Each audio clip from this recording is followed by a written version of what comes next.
Hello students, দেব coaching সেন্টারে সবাইকে স্বাগত। আজ অষ্টম শ্রেণীর পশ্চিমবঙ্গ মধ্য শিক্ষা পর্ষদ থেকে দেওয়া ভূগোল বই থেকে দ্বিতীয় অধ্যায় অস্থির পৃথিবীর পাঠ্য বইয়ের খুঁটিনাটি প্রশ্নোত্তর নিয়ে আলোচনা করব। আজ প্রথম প্রশ্ন দেখো, চলন বা সরণ কাকে বলে? এর উত্তর লিখবে, ভূপৃষ্ঠকে আপাত দৃষ্টিতে স্থির মনে হলেও তা স্থির নয়। আমাদের পায়ের তলার ভূপৃষ্ঠটা প্রতিনিয়ত সরছে, একে ভূপৃষ্ঠের চলন বা সরণ বলে। 2 নম্বর প্রশ্ন দেখো, ভূপৃষ্ঠের চলন বা সরণের ফলে কোন কোন প্রাকৃতিক ঘটনা ঘটে? এর উত্তর লিখবে, ভূমিকম্প, অগ্ন্যুৎপাত, পর্বত সৃষ্টি, ধস, হিমানি সম্প্রপাত ইত্যাদি। 3 নম্বর প্রশ্ন দেখো, মহী সঞ্চরণ তত্ত্ব সম্পর্কে যা জানো লেখো। এর উত্তর লিখবে, মহী সঞ্চরণ তত্ত্বের প্রবক্তা আলফ্রেড ওয়াগনার। তার মতে প্রায় 30 কোটি বছর আগে পৃথিবীর সমস্ত স্থলভাগ একটি বিশাল ভূখণ্ড রূপে প্যানজিয়া অবস্থান করত, আর চারিদিকে ছিল বিরাট মহাসাগর প্যান্থালাসা। পরবর্তীতে প্যানজিয়া ভেঙে গিয়ে বিভিন্ন দিকে সঞ্চারিত হয়, অর্থাৎ মহাদেশীয় ভূত্বক বিচ্ছিন্নভাবে মহাসাগরীয় ভূত্বকের উপর বিভিন্ন দিকে সঞ্চারিত হয়। নেক্সট 4 নম্বর প্রশ্ন দেখো, পাঁচ সংস্থান তত্ত্ব সম্পর্কে যা জানো লেখো। এর উত্তর লিখবে, 1960-এর দশকে পাঁচ সংস্থান তত্ত্বের প্রবর্তন ঘটে। এই আবিষ্কারের মাধ্যমে প্রায় সমস্ত রকম ভূপ্রাকৃতিক বিষয়ে বিজ্ঞানসম্মতভাবে ও স্পষ্ট ব্যাখ্যা দেওয়া সম্ভব হয়। পিচো, উইলসন, ম্যাকেঞ্জি, পার্কার, মর্গান প্রমুখ ভূবিজ্ঞানীরা পাঁচ সংস্থান সম্পর্কে গবেষণা করে যে সিদ্ধান্তে এসেছেন তা হলো: 1. পৃথিবীর ভূত্বক কতকগুলি শক্ত ও কঠিন খণ্ডে বিভক্ত, যা এক একটা পাত। 2. পাতগুলো গড়ে 70 থেকে 150 কিলোমিটার পুরু। 3. ভূপৃষ্ঠ থেকে বহির্গুরুমণ্ডলে অ্যাস্থেনোস্ফিয়ার স্তর পর্যন্ত পাতগুলো বিস্তৃত। 4. পিচ্ছিল অ্যাস্থেনোস্ফিয়ারের ওপর পাতগুলো খুব ধীর গতিতে সঞ্চরণ করছে। 5. পাতগুলো তাদের সীমানা বরাবর কখনো একে অপরের দিকে, কখনো বিপরীত দিকে, কখনো পাশাপাশি ঘর্ষণ করে অগ্রসর হয়। 6. পৃথিবীতে মোট 7টি বড় পাত রয়েছে, যথা ইউরেশীয় পাত, ভারতীয় পাত, প্রশান্ত মহাসাগরীয় পাত, আফ্রিকা পাত এবং আন্টার্কটিকা পাত। 5. অপসারী বা গঠনকারী পাতসীমানা কাকে বলে? এর উত্তর লিখবে, পরস্পর বিপরীতমুখী পাতসীমানাকে অপসারী বা গঠনকারী পাতসীমানা বলে। 6. অভিসারী বা বিনাশকারী পাতসীমানা কাকে বলে? এর উত্তর লিখবে, পরস্পরমুখী পাতসীমানাকে অভিসারী বা বিনাশকারী পাতসীমানা বলে। এরপরে প্রশ্ন দেখো, কীভাবে হিমালয় পর্বত সৃষ্টি হয়েছে? এর উত্তর লিখবে, ইউরেশীয় ও ভারতীয় এই দুই মহাদেশীয় পাতের মাঝে টেথিস সাগরের পলি ভাঁজ খেয়ে হিমালয় পর্বতের সৃষ্টি হয়েছে।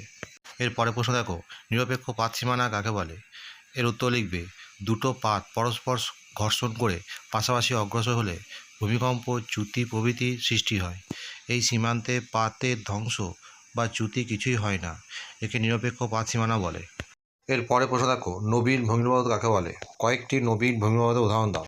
এর উত্তর লিখবে, 1 থেকে 2.5 কোটি বছর আগে যে ভঙ্গির পর্বতগুলো সৃষ্টি হয়েছে তাদের নবীন ভঙ্গির পর্বত বলে। এর পরের প্রশ্ন দেখো, প্রাচীন ভঙ্গির পর্বত কাকে বলে? কয়েকটি উদাহরণ দাও।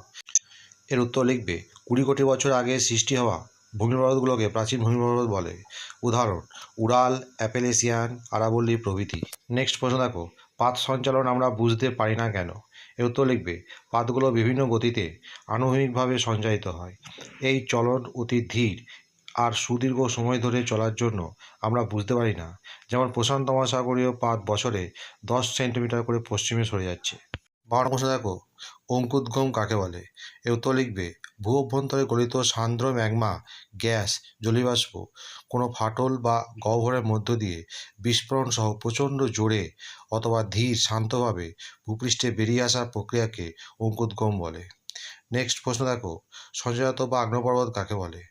এর উত্তর লিখবে, বারবার অগ্ন্যুৎপাতের সময় আগ্নেয় পদার্থ ফাটলের চারিদিকে জমা হয়ে শঙ্কু আকৃতির পর্বতের আকার ধারণ করে সঞ্চয় কাজের ফলে হয় বলে একে সঞ্চয়জাত বা আগ্নেয় পর্বত বলে।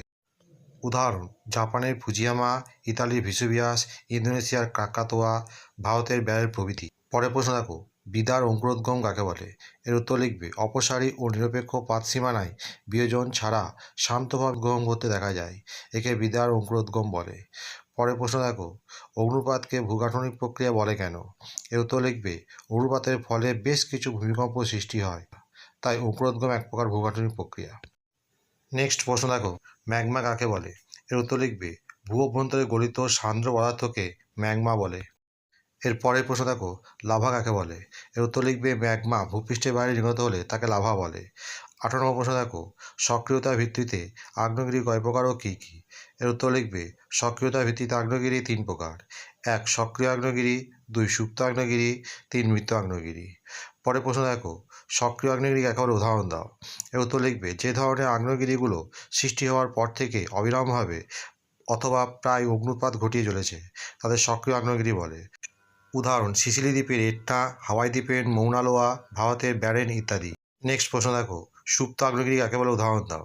এর উত্তর লিখবে যে আগ্নেয়গিরিগুলো একবার অগ্নুৎপাতের পর দীর্ঘদিন নিষ্ক্রিয় থাকে তবে ভবিষ্যতে আবার সক্রিয় ওঠার সম্ভাবনা থাকে তাকে সুপ্ত আগ্নেয়গিরি বলে। উদাহরণ জাপানের ফুজিয়ামা, ইন্দোনেশিয়ার কাকাতোয়া ইত্যাদি। বন্ধুরা এখানেই শেষ করছি, পরবর্তী ভিডিওতে আবার দেখা হবে। ভিডিওটি ভালো লাগলে অবশ্যই লাইক, কমেন্ট, শেয়ার করবে।